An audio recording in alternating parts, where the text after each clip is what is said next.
মুঠিয়া পিঠা বানানোর জন্য প্রথমে চালের গুঁড়োগুলোকে টেলে ঝুরা ঝুরা করে নিতে, ততক্ষণ পর্যন্ত টেল নেব যতক্ষণ না পর্যন্ত ঝুরা ঝুরা হয়ে যায়।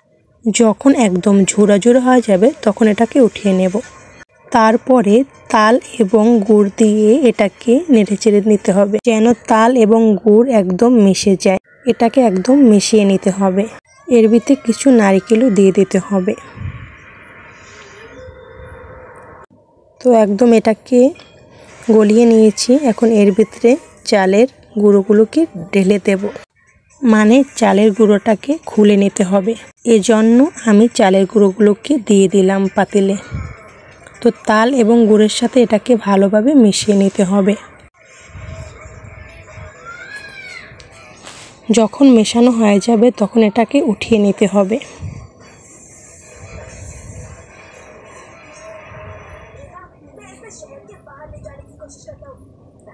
আমাদের চালের গুঁড়োটা খোলা হয়ে গেল।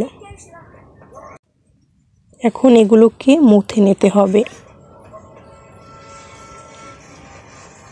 একদম ভালো করে মুথে নিতে হবে। যখন মোথা হয়ে যাবে তখন এগুলোকে মুঠিয়া পিঠার শেপ দিতে হবে। তো বারবার মুঠ করার পর এই রকমের মুঠিয়া পিঠা কিন্তু হয়ে যাবে। আপনাদের সুবিধার্থে আমি আরও একবার দেখিয়ে দিচ্ছি।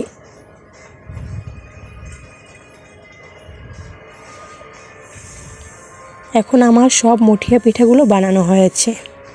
আমি একটা রাইস কুকারে একটু পরিমাণ পানি দিয়ে তারপর দিয়ে দিলাম।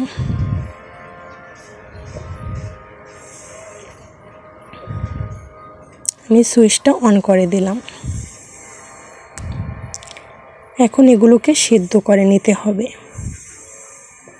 এ পর্যায়ে আমাদের সিদ্ধ করা হয়ে গেছে। এখন এগুলোকে উঠিয়ে নিতে হবে।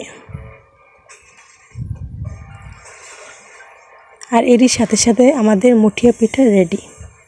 তো ভিডিওটি কেমন লাগলো অবশ্যই কমেন্ট করে জানাবেন আর একটি লাইক দেবেন।